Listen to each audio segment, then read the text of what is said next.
Les funérailles de Robert Jolicoeur vont être à l'image, j'oserais dire, de ce qu'est une funéraille.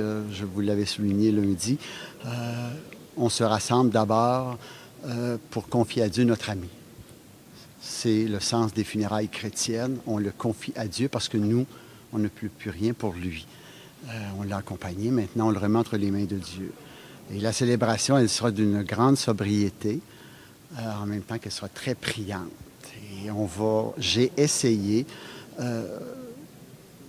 de donner place à toutes les étapes de la vie de Robert, en passant par Saint-Benoît jusqu'à ces dernières années, particulièrement par le choix de la musique. Moi, je pense que les prises de position de Robert, d'abord, ne sont pas uniques, parce qu'elles sont les prises de position de bien des gens dans l'Église, de bien des confrères, prêtres qui sont à l'écoute des gens qui leur sont confiés.